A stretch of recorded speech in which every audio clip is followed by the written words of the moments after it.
Back in Your Life. Bon, allez, pour la suite, donc, enfin, la suite ou le début, si vous arrivez maintenant, du live, la sueur Actu et FAQ, donc on s'intéressait à Stipe Miocic. Stipe Miocic qui, oui, dans la tourmente avec l'UFC, qui se pose des questions, peut-être va-t-il partir au NFC, en tout cas, il a répondu d'un air songeur à un poste de l'organisation. N'hésitez pas à nous dire en commentaire si tout se passe bien. Visiblement, tout a l'air nickel. Là aussi, au niveau de l'ordi, tout est nickel. Tous les voyants sont au vert. On est ensemble. C'est beaucoup plus fluide maintenant. Et bah, formidable. Ça fait plaisir. Enfin, oui. Touchons du bois parce que généralement, c'est après quelques minutes que ça commence à péter des câbles. Donc, Exactement. Touchons du bois. Je suis bien d'accord avec Ross. Mais là, ça m'a l'air tranquille. Il y a notre cher Big Ben qui a tout validé aussi. Donc c'est formidable. Donc Stipe Miocic est un peu vexé parce que l'UFC ne lui accorde pas une revanche immédiate face à Francis Ngannou et il l'a précisé. Et c'est vrai que je trouvais ça assez intéressant. Ben, il est à 1-1, mine de 1 contre Francis. Donc c'est vrai qu'il pourrait aussi vendre ça de la part de l'UFC. Moi, pour ma part, n'hésitez pas à dire d'ailleurs ce que vous en pensez dans le... Je sais pas si c'est exactement en commentaire, enfin bref, dans le chat, ce que vous pensez de ça, mais c'est vrai que le fait de laisser à Stipe Miocic le temps un petit peu de se poser, de reprendre du poil de la bête et d'arriver, tu vois, une fois qu'il y a eu une espèce de petite guerre nucléaire entre tout le monde, je trouve que c'est pas mal non plus. Parce que comme ça, mine de rien, il va pouvoir revenir une fois que t'auras soit Francis qui se sera réaffirmé comme, je vais pas dire l'un des plus grands de tous les temps, mais comme le vrai champion qui a fait 1 ou 2 défenses de ceinture, et lui arrive avec son statut de véritable légende.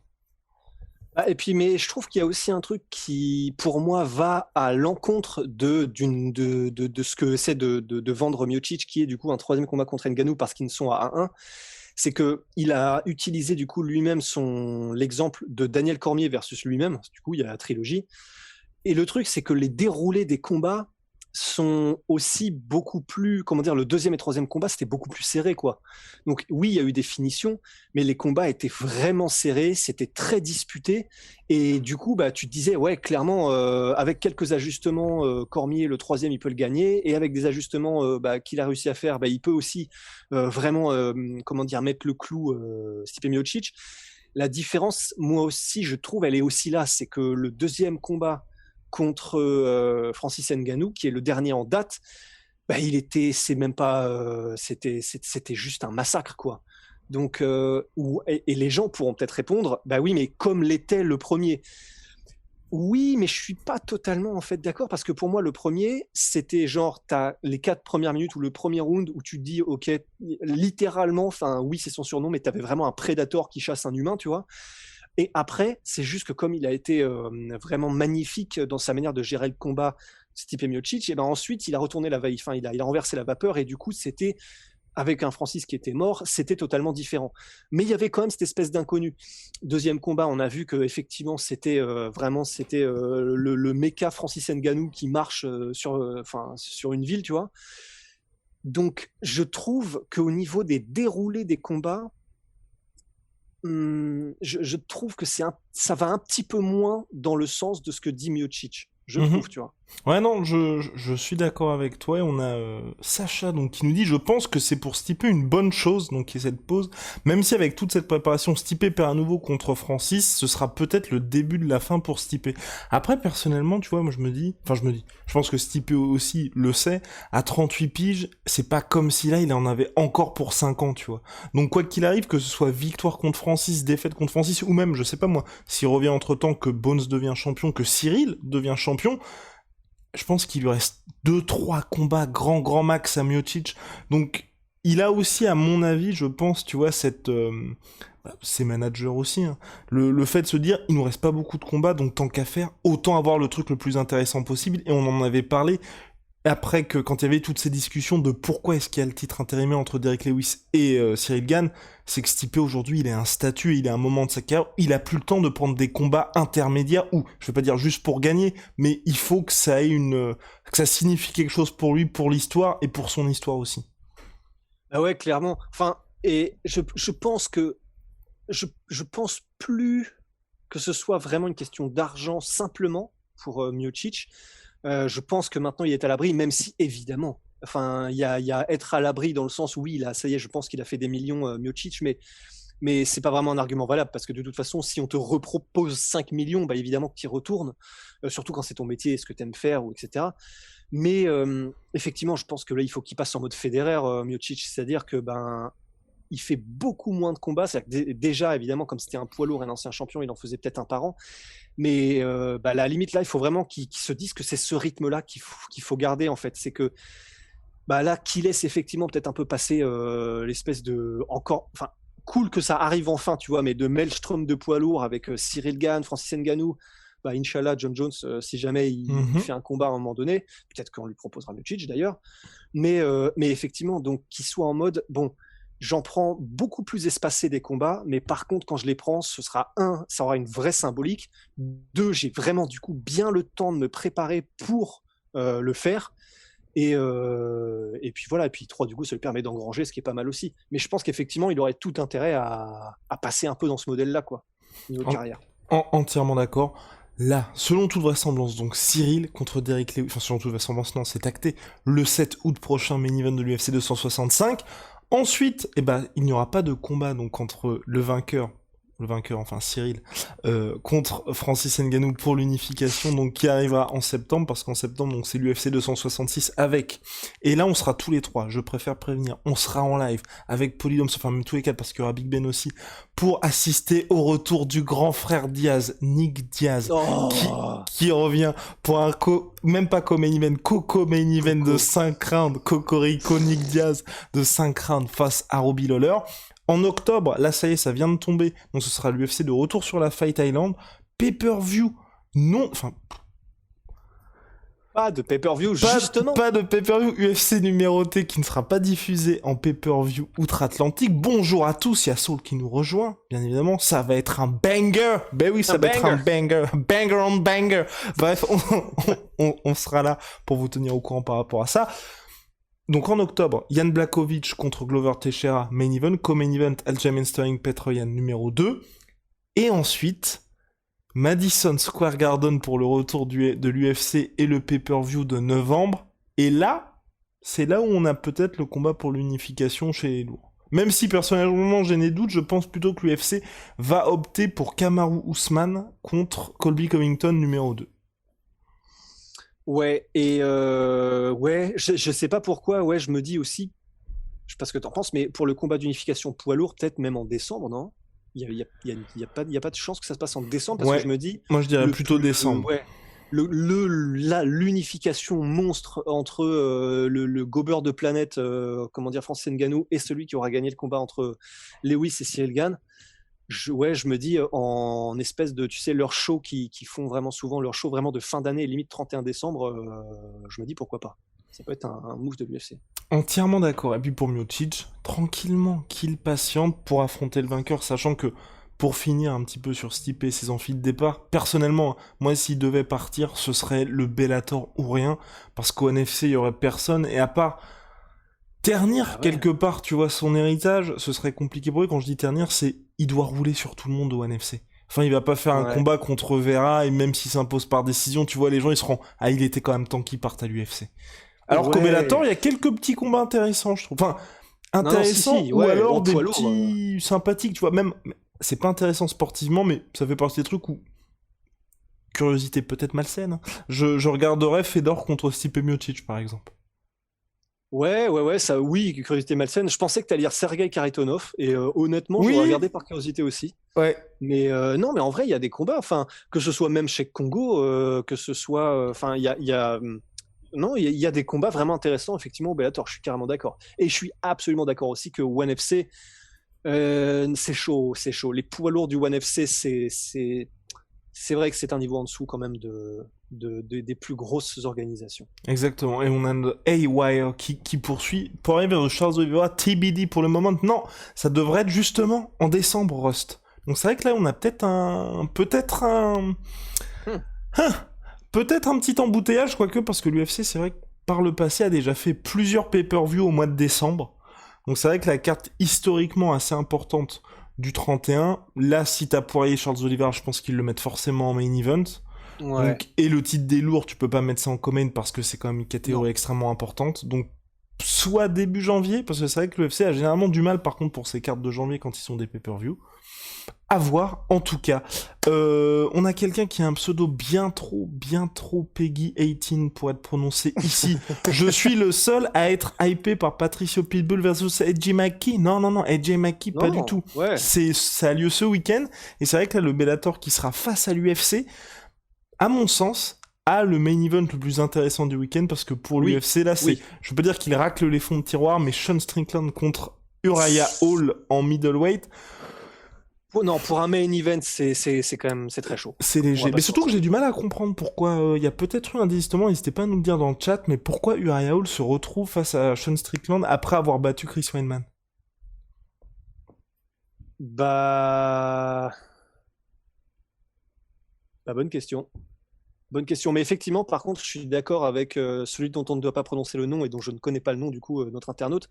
Mais c'est clair que là, en termes de main event, ce week-end, je suis beaucoup plus hypé par Pitbull versus McKee, parce que clairement, AJ McKee, on tient peut-être vraiment quelqu'un. Il me semble qu'il est toujours invaincu, AJ McKee. Ouais. Je crois. Les frères Pitbull, on les présente plus. Machine de guerre, machine à tuer. Les mecs sont quand ils sont là, t'es sûr qu'il y a du spectacle. Donc non, par contre, c'est clair que là, en termes de main event, le Bellator régale ce week-end. C'est clair. Et je suis vraiment curieux, honnêtement, vraiment, je suis curieux. Je suis curieux de voir le résultat. Parce que si McKee gagne, c'est un truc de ouf quand même. C'est ça. Et là, pour le coup, Vas-y. Je veux dire que du coup, pour le coup, les vues sur l'UFC sont évidemment, elles seront plus que légitimes parce que les combattants de l'UFC respectent énormément les frères. Mais c'est toujours étrange. Mais contrairement au film de Jacques Audiard, les frères sisters. Mais j'y pensais. les Sister Brothers là. Mais qui est pas mal d'ailleurs, très bon, avec des scènes de fusillade dans la nuit qui sont géniales. Je crois que c'est la scène d'ouverture. Mais et du coup, non, franchement, très intéressant pour le Bellator, parce que franchement, là, ils alignent pour le coup un banger. Mais en plus de ça, pour potentiellement, je crois que c'est featherweight, je crois. Putain, oui, je crois.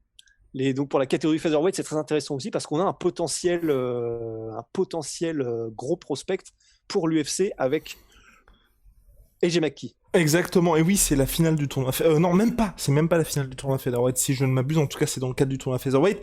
Pitbull défend sa ceinture, oui, moi ce que je trouve aussi intéressant, c'est que Pitbull, ça fait un certain temps qu'il est, à mon sens, peut-être le meilleur combattant du Bellator, toute catégorie confondue, l'un des meilleurs de la planète et qui, en tout cas, qu'aurait de solides arguments face aux champions de l'UFC.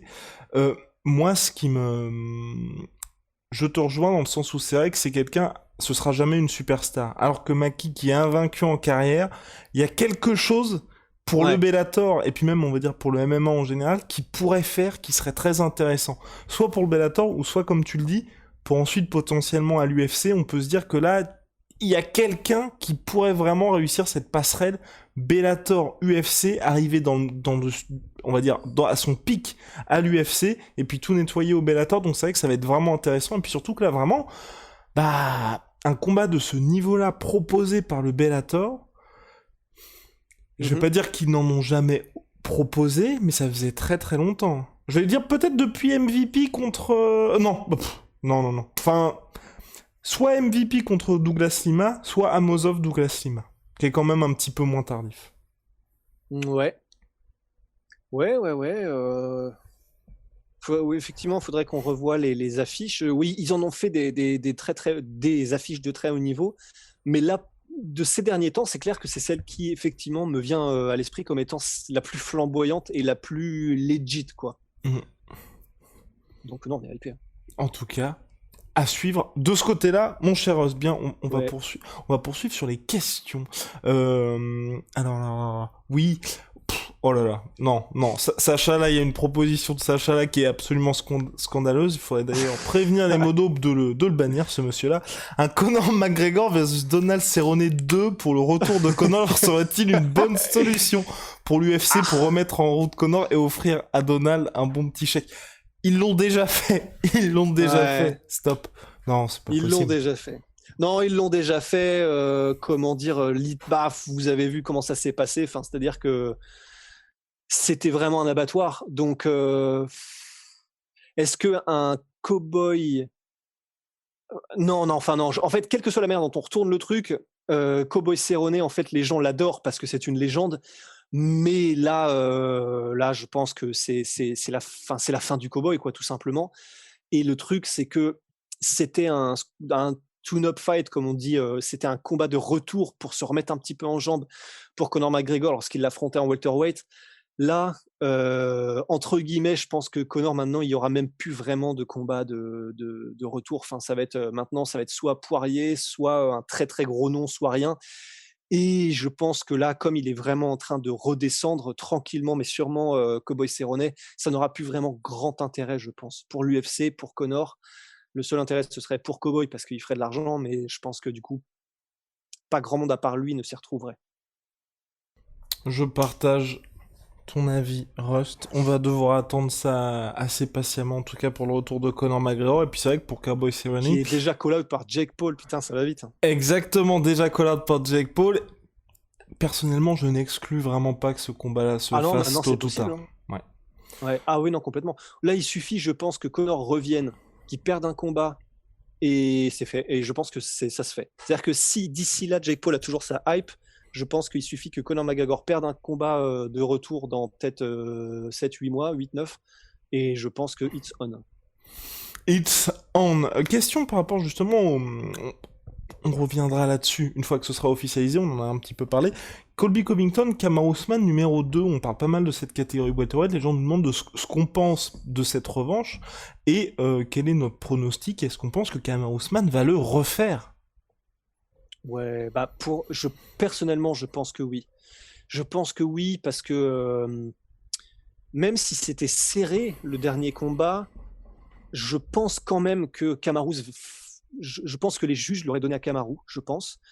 Et là, le truc, c'est que quand on voit à l'âge qu'il a, et théoriquement, à chaque fois qu'on revoit Kamaru Usman, il y a une sensation de puissance qui augmente. Enfin, tu sais, c'est terrifiant en fait. Mm-hmm. C'est aussi parce que du coup, maintenant, il a commencé à travailler avec le mastermind qui est Trevor Whitman. Mais quand on voit la progression de son jab, la progression de ses déplacements, de son efficience en striking, comment dire, accumulé en plus à sa lutte de mégapore, ben, j'aurais tendance à penser que depuis leur dernier combat, s'il y en a un qui a plus évolué et qui est encore plus un Golgoth entre les deux, je pense que c'est Kamaru Usman en fait. Et du coup, j'aurais tendance à favoriser Kamaru salement sur une revanche. Sur la revanche. Ouais, je partage ton avis là encore. Les gars, vous n'êtes jamais d'accord. Bah oui, mais on essaye, on va y arriver, ouais, vous inquiétez pas. On va y arriver, on va y arriver. Mais je partage complètement cet avis-là, parce que c'est vrai qu'aussi, le gros problème de Colby Covington, c'est qu'à la différence de Kamaru, qui est peut-être plus actif maintenant que quand il n'était pas champion, ce qui est quand même assez dingue, ouais. Et face à des adversaires toujours plus chauds, Colby, c'est qu'un seul combat depuis Kamaru Usman, donc quand je dis qu'un seul combat, c'est depuis décembre 2019. C'est un seul combat, et c'est face à Tyron Woodley qui n'était plus que l'ombre de lui-même. Donc c'est un petit peu léger, à mon sens, pour justifier un nouveau title shot, 2, pour juger d'une progression de la part de Colby Covington, parce que même Prime Tyron Woodley, je pense que c'était chaud pour Tyron, et là en plus c'était un Tyron Woodley qui n'a vraiment rien apporté, et qui s'était déjà fait rouler dessus par Gilbert Burns. Donc on avait vraiment... Enfin, c'est un combat qui nous a rien appris sur l'état de forme de Colby Covington, et j'ajoute aussi que Colby Covington, là, sur ses 3 derniers combats, c'est donc Robbie Lawler, où on n'a rien appris du tout, Kamaru Usman, qui l'a poussé dans ses derniers retranchements, et Tyron Woodley. Donc pour moi, c'est vraiment, vraiment, vraiment très léger pour quelqu'un qui a sur le papier les armes pour pousser Kamaru Usman, mais on n'a pas vraiment appris en plus. Kamaru Usman, lui, de son côté, c'est quand même 2 fois Jorge Masvidal et 1 fois Gilbert Burns depuis. Donc des adversaires différents, et surtout, une véritable progression, dans le sens où on a d'abord Jorge Masvidal, donc son début de collaboration avec... Trevor Whitman. Avec Trevor Whitman, merci mon cher Rust. Ensuite, Gilbert Burns, qui est son ancien coéquipier, où Kamaru Usman quand même se prend un knockdown et le finit au 3e round, puis Jorge Masvidal, donc c'était pas vraiment justifié comme revanche, parce que c'était, ok, on va pas se mentir, c'était pour l'argent, hein, n'est-ce pas? Mais bon, il a réussi à mettre KO Jorge Masvidal au 2e round, avec sans doute le plus gros KO de l'année. Bon, là, il fait vraiment peur, Kamaru. Donc moi, je suis Ouais. pour le Colby Covington 2. Il n'y a pas vraiment d'éléments. N'hésitez pas d'ailleurs à nous le dire là, de ce que vous en pensez dans le chat, ou si vous regardez l'Ardif en commentaire sur YouTube, bien évidemment, ce que vous pensez des chances de Colby Covington et sur là où, enfin, les éléments qui vous font dire qu'il pourrait la jouer différemment. Parce que moi, là, j'ai vraiment du mal à voir où est-ce qu'il pourrait aller, enfin, dans quelle direction Colby Covington pourrait aller. Bah, et puis en plus, alors parce que tu sais, il y a des gens qui pourraient nous dire, ouais, mais Georges Saint-Pierre lui-même dit que quand tu as beaucoup de temps devant toi et que tu le sais, et que tu n'es pas focalisé sur un adversaire en particulier, c'est là où tu développes de manière générale et sans pression tes skills de combattant de la meilleure des manières, de manière optimale. Alors c'est vrai, mais il a un style, Colby Covington, qui fait que je pense que c'est compliqué pour lui de modifier vraiment de manière, là, quand on va le revoir, spectaculaire, où on va être en mode wow, son style de combat. Parce que sa force, c'est son cardio et c'est son travail en volume. Mais ça n'a jamais été, je trouve, un énorme technicien avec un niveau de profondeur technique en striking où tu te disais, ok, clairement il y a de la progression de ouf, clairement il apprend de ouf. Et du coup, c'est pour ça que, par exemple, tu vois, quand Cerudo, quand il était venu avec un style un peu différent et qu'à un moment donné c'était karatéka et puis à un autre moment donné un peu plus boxeur, etc.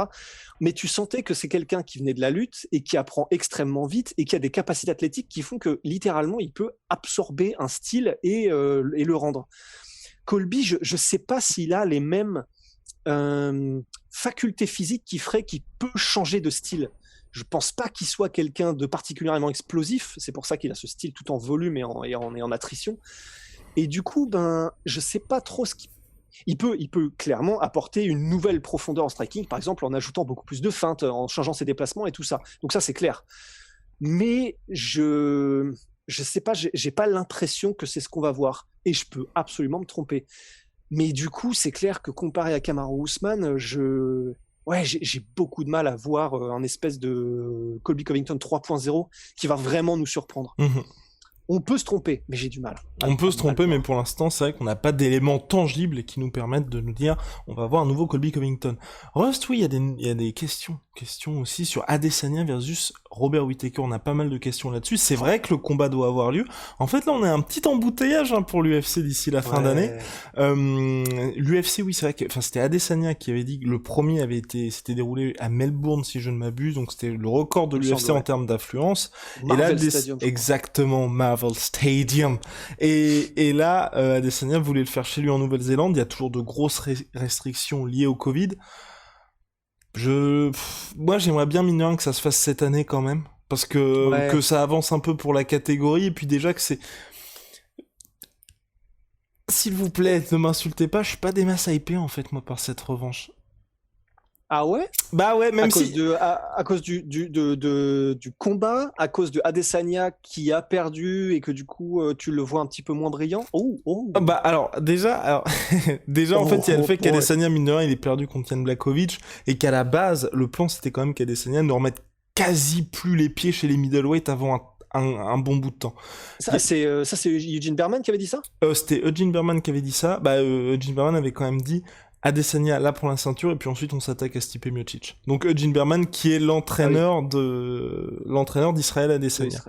Et concernant Robert Whittaker, en fait, je trouve ça dommage, même si c'est vrai que c'était pas du tout le bon timing, qu'il ne l'ait pas fait pour le combat de retour d'Adesanya chez les middleweight. Parce que ça ne convenait pas à Robert Whittaker qui venait lui de s'imposer face à Kelvin Gastelum. Mais là, je trouve qu'en fait que le timing et tu vois, un petit peu compliqué pour cette catégorie, entre d'un côté un Darren Till, mine qui a pas pu avoir ce combat contre Marvin Vettori, Adesanya qui a profité justement que Marvin Vettori lui s'impose face à Kevin Holland en short notice pour ensuite affronter Marvin Vettori qui était 3ème et avoir une claire décision unanime. Je trouve que la traction, pour moi en tout cas, est pas la bonne, qui fait que je me dis, j'ai vraiment envie de voir ce combat, même si je sais que pour les deux, ça va être particulièrement intéressant. Et différent du premier, surtout. Je vois ce que tu veux dire. Après, je veux dire, ça devrait être un combat où on se dit, nuit blanche, évidemment, tu vois. Moi, honnêtement, je suis hypé, pour être tout à fait honnête. Ah, ça y est, voilà, on a un désaccord. Mais non, honnêtement, moi, je suis hypé parce que juste par rapport au fait que déjà l'état de forme de Robert Whittaker, enfin là il est en mode vraiment il est en mode berserker quoi. Enfin ces 3 dernières performances c'était tellement mais sublime et même si ça a été un peu chaud au début face à Darren Till mais après ça du coup il a montré un fight IQ qui était sublime.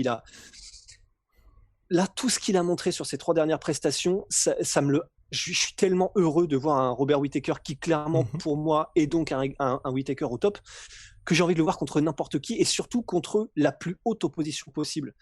Et on sait en plus du coup que le dernier combat qu'il y avait eu, enfin le seul, mais entre Adesanya et Whittaker, on avait un Whittaker qui était, même s'il l'avait dit avant le combat, qui était, je pense, pas dans les meilleures dispositions, qui s'est fait un peu ébranler par le trash talk et du coup qui a fait un petit peu une José Aldo McGregor.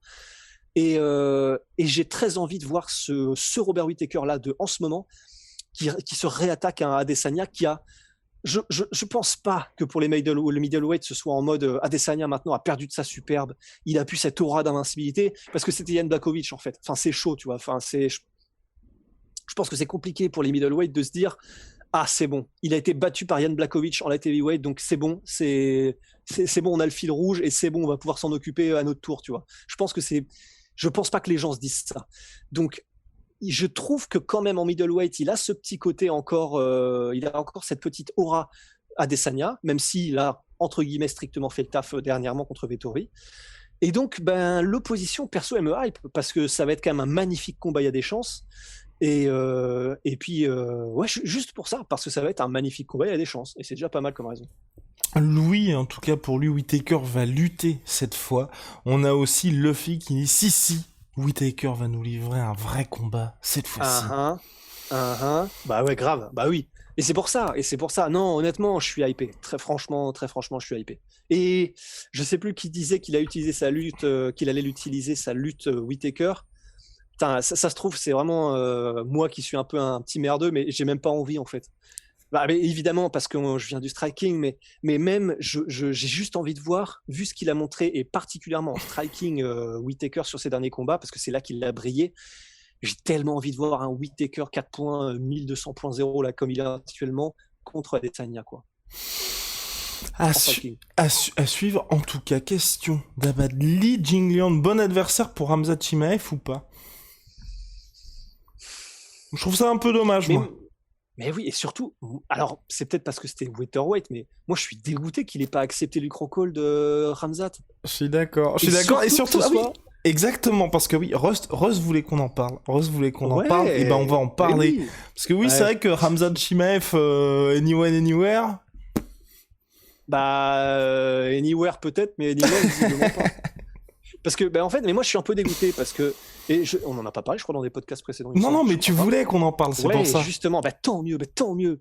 Mais oui, parce que Anyone, Anywhere, bon, ça, c'était la marque de fabrique de Khamzat qui a fait que, et c'était factuel, hein, que pendant son rise, pendant son amenée vers, la hype ultime, c'était qu'il prenait tout le monde tout le temps.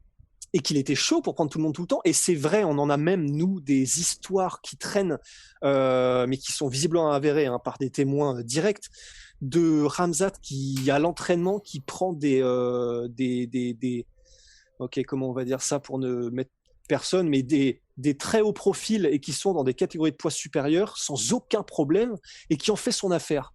Donc clairement, et qui était prêt aussi, même au niveau des combats officiels, à prendre n'importe qui.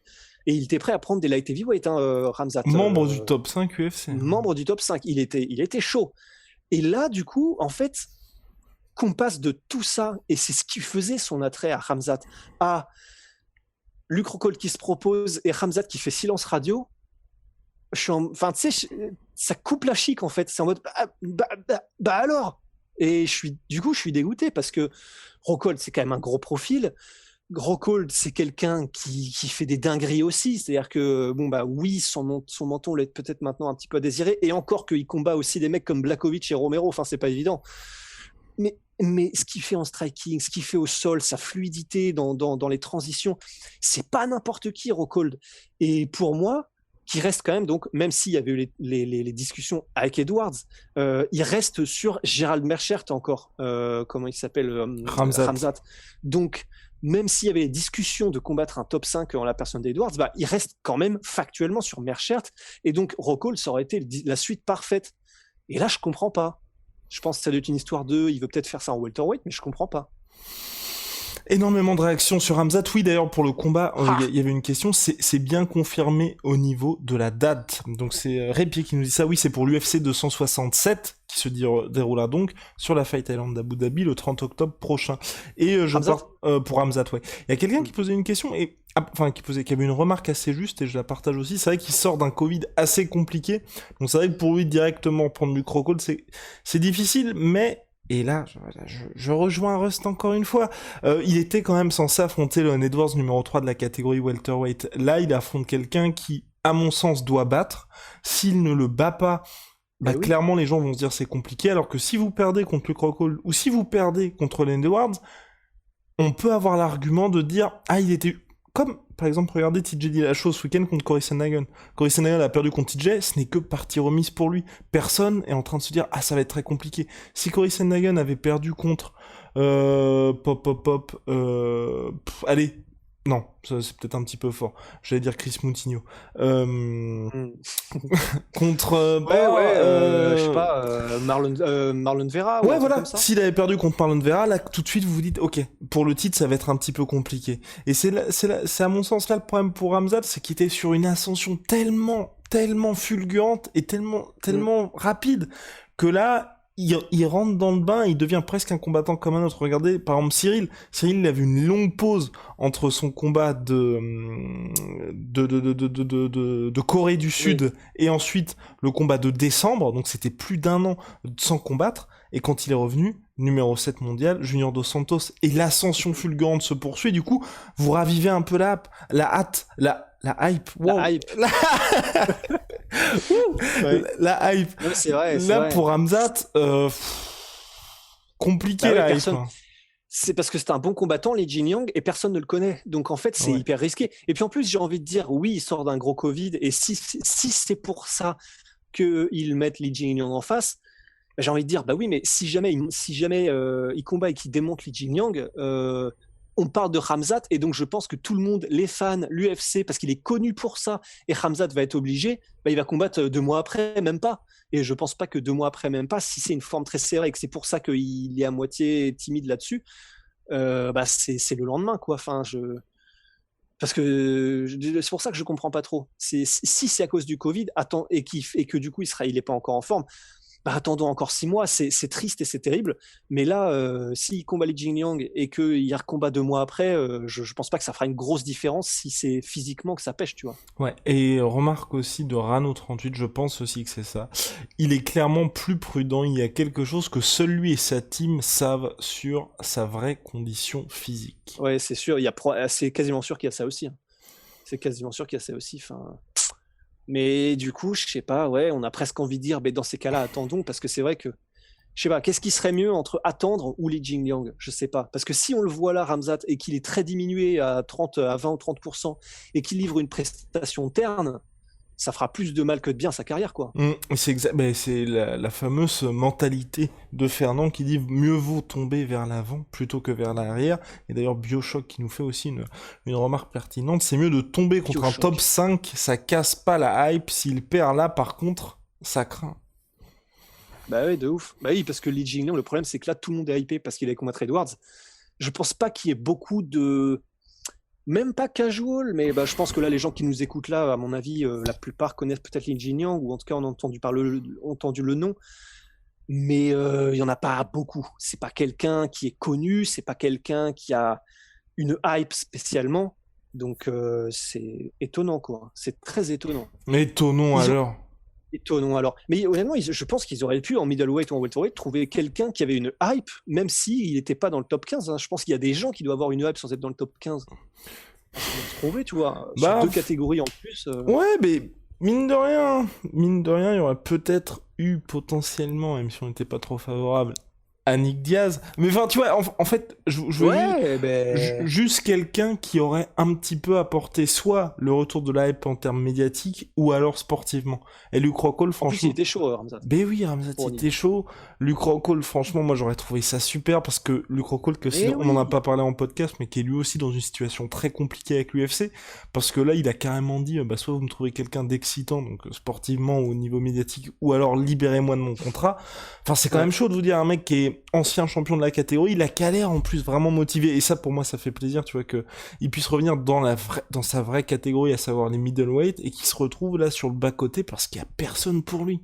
Enfin, Ouais, et puis bah, il y a personne, et je pense que l'UFC doit lui proposer des noms, mais qui ne lui conviennent pas. C'est-à-dire que ça va vraiment être des petits nouveaux, mais sans hype. Parce que par contre, c'est ce qu'avait dit Rockhold, c'est que bah, soit je prends un nom, donc quelqu'un qui est un vétéran et qui est intéressant et qui est excitant aussi à combattre, soit vous me donnez quelqu'un qui a quelque chose de spécial. Et c'est là où c'était cool, c'est que Rockhold était en mode, bah ouais, Ramzat, je suis chaud, parce que visiblement, il y a quelque chose avec ce gars-là, tu vois.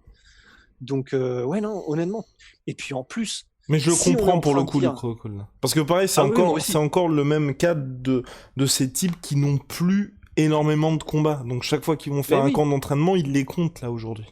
Mais non, mais puis en plus de ça, Rockhold, il commence à aussi, il rajeunit pas, tu vois, clairement. Et lui aussi, il revient de blessures assez sévères, il revient de trucs comme ça. Donc, si tu dois prendre un gars qui est pas forcément probablement dans la forme de sa vie et qui en plus est peut-être un petit peu sur la pente descendante et plus dans son prime, bah, c'est Luke Rockhold. Donc en fait, quitte à prendre quelqu'un qui est pas forcément au top du top et dans son prime, entre Li Jingliang et Luke Rockhold, bah, il aurait dû prendre Rockhold, tu vois, je pense. Du coup, je comprends pas trop. Il y a sûrement une raison, mais je ne la comprends pas en tout cas, Ouais, quand on voit ce dont on vient de dire. je ne la comprends pas non plus. Pour Luke Rockhold, tu vois, même un mec comme Uriah Hall, ça n'aurait pas de sens pour lui. Ouais. Non, non, bah non, c'est clair. Parce Quelqu'un que il y a propose, on a Rain, qui propose Rain. Till versus Rockhold. Bah oui, je suis chaud. Bah oui. Évidemment que je suis chaud, Till Rockhold. Personnellement, il y aurait de la hype, il y aurait du trash talk, il y aurait du trash talk légendaire, ce serait sûr. Et puis même en termes de combat, ce serait juste sublime, quoi. Ce serait sublime. Et est-ce que pour toi, ils peuvent faire ce combat-là pour le prochain title shot? S'ils le font. Quoi? Non mais... Till Rockhold Ouais, alors middleweight. pour le title shot? Ouais. Le mec qui gagne, ensuite, a le title shot Ah contre ouais, putain, Adesanya. oui, c'est vrai, parce que finalement, pourquoi pas, mais Après euh, Whittaker, après Whittaker. ouais. Le dernier combat de Till, c'était. C'était une défaite face à Robert Whittaker.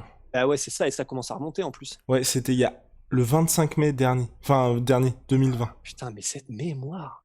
Ouais, donc ça commence à remonter. Donc non, pour un title shot, tu peux 25 pas mai, avoir un non, title shot. 25 juillet. C'est quand on revenait de la Fight Island, on avait fait tous les événements sauf celui-là. Ah oui, c'est vrai. Ah oui, et puis du coup, on était dégoûté de pas voir Darren. Ouais. Mais oui, t'as raison. Mais non, bah non, du coup, pour un title shot, je pense que c'est chaud entre un mec qui a pas combattu depuis je sais pas combien de temps, Luke Rockhold, et qui a quelques défaites dans le compteur, et Darren Till qui est lui aussi sur une défaite dans la cour. Et pour le coup, c'est chaud. Bon bah tant pis, non, mais c'était pour faire en sorte que les gars acceptent. Mais moi, vraiment, je suis assez favorable à ça, sachant que, selon toute vraisemblance, on croise les doigts, les deux managers, ils sont favorables, les combattants eux-mêmes, ils sont favorables. Vettori Till et contre Rockhold. Paulo Costa. Ah oui, non, Vettori contre Paulo Costa. Ah oui, pour le title shot. Non, non, juste pour que les deux Je s'affrontent, suis là. perdu là. Que les deux Ah oui, s'affrontent, ah pas ben, pour le oui. title shot. Mais je croyais que je croyais que c'était fait, moi. C'est toujours pas Costa Till. officialisé. C'est toujours pas officialisé. D'accord. Je trouve que c'est pas Ah ouais, mal. ça va être un combat, ça. Ouais, non, grave. Enfin, deux mecs ultra intenses qui sont des marmules absolues et qui vont être vers l'avant et rien d'autre. Ça va être intéressant. Eh oui, alors, question... Oh bah voilà. Question Ah. de... Les gars, c'est le moment, si vous avez des questions, de les poser, parce que nous allons bientôt partir avec Ross, donc n'hésitez pas à tout envoyer. Alors, question de Monsieur Tudjarov. Vous... Et c'est une question qui est décernée à Ross, enfin même si l'internaute ne le sait pas. Que pensez-vous de Bryce Mitchell? Oh Coquin très bon. Bah, Bryce Mitchell, bah les gars, qu'est-ce que je peux vous dire? Bah moi, c'est un de mes petits préférés personnellement, et je crois que tu l'aimes bien aussi, Guillaume. Mais alors, bah pour deux raisons. Sa personnalité et son style de combat. Je suis pas un spécialiste du combat au sol, c'est clair. Mais tu vois, il y a des combattants qui te font tellement aimer ça. Enfin, tu les regardes et tu as juste envie d'aller t'entraîner au sol, même si tu n'en as jamais fait, tu vois. Bah, il y a des gars comme ça, c'est Bryce Mitchell en fait. C'est quelqu'un qui est dans le monde du JJB pur, tu vois, c'est des gars comme le danneur d'escouade, des gars qui ils sont pas là pour gagner au point, ils sont là pour soumettre. Des gars comme Kron Gracie, des gars comme Marcelo Garcia. Et ben en MMA, c'est des gars comme Bryce Mitchell. C'est des gars, ils ont vraiment pour but de progresser tout le temps en fait. Et je parle progresser en combat, de gagner à chaque fois une nouvelle position plus avantageuse pour aller vers une soumission. Et j'adore ça. Et en plus de ça, il sait quelles sont ses forces. Et du coup, c'est ça que j'adore avec Bryce Mitchell, c'est que debout, il fait peur, hein, attention, il n'est pas extraordinaire, mais il arrive à toucher, il arrive à. Mais surtout, voilà, c'est ce qu'il fait de mieux, c'est le sol. Et quand il y va, il a quand même mis, je me souviens de son combat contre Charles Rosa, c'était vraiment impressionnant. Donc j'adore Bryce Mitchell, j'adore le voir combattre. Tu sais que ce sera spectaculaire, tu sais qu'il va vouloir faire quelque chose. Et puis en termes de personnalité, les gars, si vous parlez anglais, Bryce Mitchell, c'est une pépite, quoi. Il vient de l'Arkansas, je crois que oui, c'est ça, Arkansas. C'est vraiment un gars de la nature. Enfin, c'est un gars, il adore pêcher, il adore faire des trucs, bricoler, aller dans la nature, chasser, faire des randonnées, faire des trucs. J'adore, je surkiffe. C'est vraiment un gars de la campagne, mais vraiment de la vraie, en plus américaine, tu vois. D'aucuns diraient peut-être à propos de Bryce Mitchell un peu hillbilly, tu vois, mais comme c'est un peu péjoratif, je trouve ça dommage. Mais je le surkiffe. Ses podcasts avec Theo Von, j'adore. Ses interviews sont extraordinaires. Son truc avec le camo short, tu sais, c'est génial. Des shorts en camouflage, c'est le seul à en avoir demandé. Il a réussi à en obtenir de l'UFC. J'adore Bryce Mitchell. À propos notamment de Mayweather, quand il avait dit à propos de Mayweather, du coup, dans le podcast de Theo Von, je ne sais plus exactement quels étaient les mots, je vais vous les dire en paraphrase, mais croyez-moi, c'était exactement le même esprit. C'était à propos de Floyd Mayweather. J'aime pas du tout la manière dont Floyd Mayweather se comporte avec les combattants de MMA. Et en parlant du MMA, quand il en parle, si on était dans une cellule de prison avec Floyd Mayweather, j'en ferais ma pute. Et le matin, il a intérêt à avoir fait les œufs brouillés. C'était ça la quote. Hein. Donc, c'est difficile, comme avait dit Fernand Lopez lui-même, parce qu'il avait réagi, je me souviens, je crois que c'était sur le post Insta ou un truc comme ça. C'est vrai. C'est-à-dire que s'ils sont dans une cellule de prison, c'est Bryce Mitchell probablement qui fait le ménage quoi, avec Floyd Mayweather. Hein. C'est du MMA, donc il a une chance, Floyd Mayweather, de mettre KO Bryce Mitchell, c'est sûr. Mais si Bryce Mitchell décide, tu sais, genre, il saute de son lit superposé en prison et il va faire une petite Randy Couture versus, comment s'appelle-t-il, le boxeur pro, James Toney, plonger dans les jambes direct, mais vraiment limite dans les chevilles, ou faire une Ryan Hall à la limite. Enfin, je pense qu'il n'y a pas grand-chose que pourrait faire Mayweather, tu vois. Pour en revenir, donc je vais faire la blague pour une deuxième fois, c'était quelqu'un qui avait mis dans le chat qu'on avait des petites infos sur la famille de Bryce, puisque oui, Bryce est le fils d'Eddie Mitchell. Une deuxième fois, c'est un petit peu moins marrant. Oui. Non, c'est moins marrant. Et du coup, le problème, c'est que on a eu 2 minutes et je cherchais quelqu'un qui finit par Mitchell pour moi aussi rebondir. J'en ai pas trouvé. Donc, avec dont le nom de famille est Mitchell. Bah, n'hésitez pas, si vous connaissez des Mitchell, n'hésitez pas à les mentionner dans le chat. Alors, question de Sarrazin. Rust, peux-tu nous redonner la pépite à suivre? Tu l'avais donné à la fin d'une vidéo que je ne retrouve plus il y a pas longtemps. Et je disais que justement, il y aura un petit podcast qui devrait lui être dédié.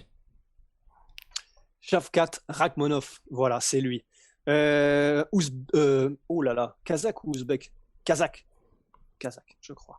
Bref, de toute façon, c'est pas très important. C'est pas pour ça que vous êtes là pour savoir si c'est l'Ouzbek ou Kazakh. C'est justement, en fait, je crois pas qu'il s'entraîne dans une grosse team et il faudra que j'aille faire plus de recherches pour savoir exactement d'où il vient, disons de quelle team. Mais il est impressionnant. Il a, je crois, 25 ou 26 ans. Alors déjà, il est charismatique, ce qui est très cool. C'est-à-dire que je crois qu'il parle pas encore bien anglais, il me semble, mais il est déjà très charismatique, il fait des punchlines, etc. Donc c'est déjà un bon signe. Ça, c'est pour la partie un peu personnalité qui fait qu'il peut monter très vite. Et en plus de ça, et c'est surtout ça qui va probablement, quoi qu'il arrive, monter, et monter à mon sens très loin, c'est magnifique. Ce qu'il fait est magnifique. Et c'est du MMA, c'est-à-dire que c'est pas comme si on avait découvert un Wonder Boy en fait. On a découvert un mec qui est extrêmement complet, très bon dans tous les domaines, même si je l'ai pas encore, je crois, vu beaucoup au sol, mais en clinch et en transition, il est incroyable. Et en fait, moi, ce qui m'a vraiment attiré l'œil, c'est la propreté de ce qu'il fait. Il a un œil, il a un fight IQ, il a une manière. Qu'est-ce qu'il y a? Qu'est-ce que t'as vu? Dans le chat, là, on a la palme. Merci à vous pour ce moment. Donc, dans les Mitchell, donc c'est Flantier94 qui nous dit ça. La mère Mitchell.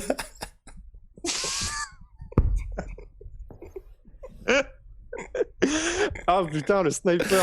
Ah bah voilà. Voilà. Bon, allez, c'est pas mal, c'est pas mal. Allez, on se Ouais. poursuit. Oh là là. Oh, le missile. Oui, non, et donc effectivement, il est très, très, très propre. Et en fait, c'est vraiment, tu sais, c'est ce que disait Georges Saint-Pierre, c'est ce qui fait la différence, c'est prendre les bonnes décisions au bon moment. Et tu as vraiment une impression qu'il a un coup d'avance sur ses adversaires, Shafkat. Et juste sa manière de bouger, sa mécanique de frappe, il a l'air d'avoir un très bon fight IQ. Le fait qu'il est extrêmement complet. Et en plus, il a l'air d'avoir déjà une certaine patience, mais qui n'enlève rien au fait qu'il arrive pour te finir.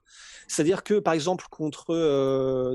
oui, ça y est, attends, j'avais été voir la dernière fois, Prazeres, je crois, c'est ça, le Brésilien qu'il a affronté, il y avait un énorme gap de taille la dernière fois.